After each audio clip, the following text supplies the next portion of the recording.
Pemirsa, kasus penembakan kembali terjadi di Bangkalan, Madura, Jawa Timur. Peristiwa ini menambah panjang deretan kasus kekerasan penembakan orang tidak dikenal di Bangkalan setelah sebelumnya seorang aktivis anti korupsi juga menjadi korban penembakan. Untuk informasi selengkapnya kita bergabung dengan Rifai Pamuni langsung dari Surabaya, Jawa Timur. Rifai, bagaimana peristiwa penembakan oleh orang tak dikenal kembali terjadi di Bangkalan?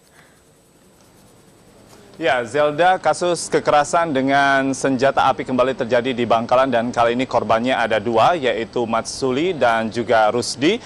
Keduanya kini tengah dirawat di Rumah Sakit Umum Daerah Kabupaten Bangkalan karena mengalami luka tembak masing-masing di bagian punggung dan juga di lutut bagian sebelah kiri.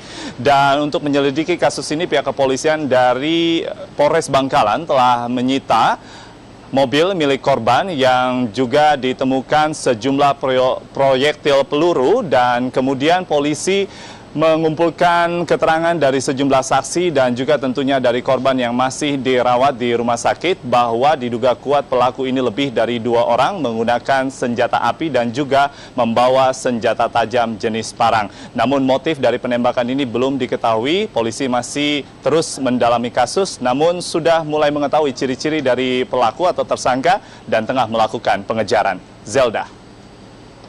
Terkait kasus penembakan aktivis anti korupsi, bagaimana pengembangan penyidikan polisi? Hingga saat ini pihak kepolisian khususnya Polda Jawa Timur sudah menyita 1 alat bukti berupa senjata api dari rumah salah satu terperiksa yang bernama Masud di wilayah Kabupaten Bangkalan. Senjata api yang masih disertai dengan 2 butir peluru telah diuji balistik di Laboratorium Forensik Polda Jawa Timur, dan dari hasil uji balistik pihak Polda Jawa Timur merilis keterangan bahwa senjata api ini jenis revolver rakitan dan kemudian telah dilakukan uji tembak dan senjata api tersebut bisa meletus, Zelda.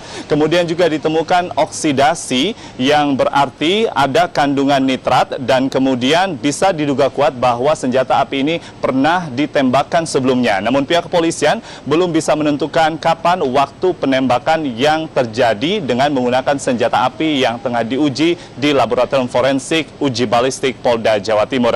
Hingga saat ini keterangan yang disampaikan oleh pihak kepolisian adalah BAP dari terperiksa Masud masih terus bungkam terkait dengan pertanyaan-pertanyaan penyidik yang mengarah pada pembuktian. Kami mendapatkan keterangan atau informasi yang disampaikan oleh Kapolda Jawa Timur, Irjen Polisi Anas Yusuf.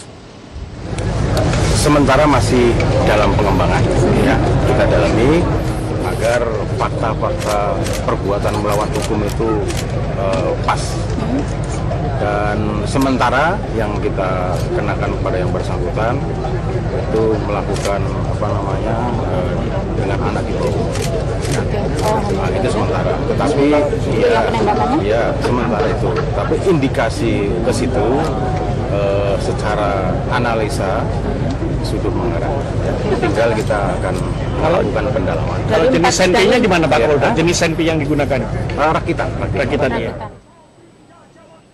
Bila sebelumnya, Zelda, pihak kepolisian Polda Jawa Timur sempat menahan 4 terperiksa, namun saat ini 2 telah dibebaskan namun wajib lapor, dan 2 terperiksa lainnya dalam hal ini atas nama Masud dan juga Aldi Alfaris yang merupakan Ketua Komisi A DPRD Bangkalan masih berupa terperiksa untuk kasus penembakan dari aktivis anti korupsi Matur Husairi, sementara Aldi Alfarisi sudah menjadi tersangka untuk kasus pencabulan. Demikian informasi dari Surabaya. Zelda. Rifai Pamuni dari Surabaya, Jawa Timur.